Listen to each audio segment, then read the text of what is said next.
Hello friends, आज आपण बनवणार आहोत शेंगदाण्याची चटणी. शेंगदाण्याची चटणी बनवण्यासाठी आपल्याला शेंगदाणे भाजून घ्यायचे आहेत. शेंगदाणे हे कमी गॅसवर आपल्याला चांगले भाजून घ्यायचे आहेत. छान असे मस्त भाजून घ्यायचे आहेत. लसूण सोलून घेऊयात. शेंगदाणे छान भाजलेले आहेत. आता खाली उतरून घेऊया. कढईमध्ये थोडंसं तेल टाकायचं आहे.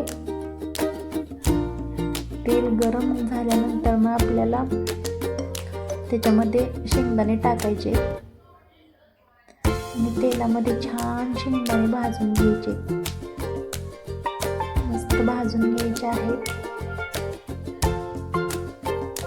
तेलामध्ये शेंगदाणे भाजल्यानंतर ना हे शेंगदाणे आपल्याला बाहेर काढून घ्यायचे आहेत आणि शेंगदाणे चांगले थंड करून घ्यायचे आहेत.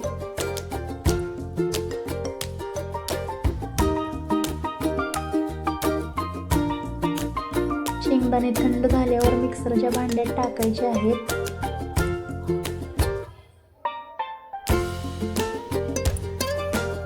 त्यात आपल्याला लसूण जो सोलून घेतलेला आहे तो टाकायचा आहे. लसणानंतर थोडीशी कोथिंबीर टाकायची आहे. कोथिंबीर टाकल्यानंतर मग थोडंसं जिरं टाकायचं आहे. 1 चमचा जिरं टाकलं तरी चालेल. म्हणजे शेंगदाणे किती आहेत ना त्याच्यावरून आपण ठरवूया. थोडीशी हळद टाकायची आहे. त्यात थोडीशी आपल्याला साखर टाकायची आहे. साखर जास्त नाही टाकायची, चिमटभर साखर टाकायची आहे. आणि साखर टाकल्यानंतर ना त्याच्यामध्ये आपल्याला थोडंसं मीठ टाकायचं आहे.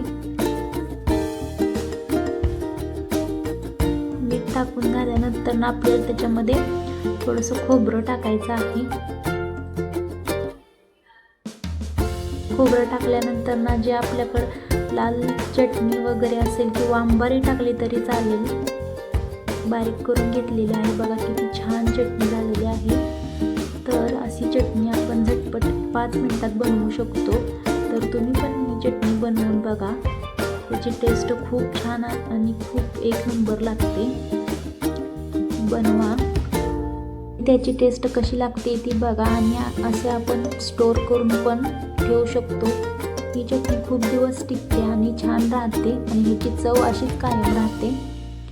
तर तुम्ही पण तुमच्या घरी ही 5 मिनिटात बनणारी चटणी बनवून बघा.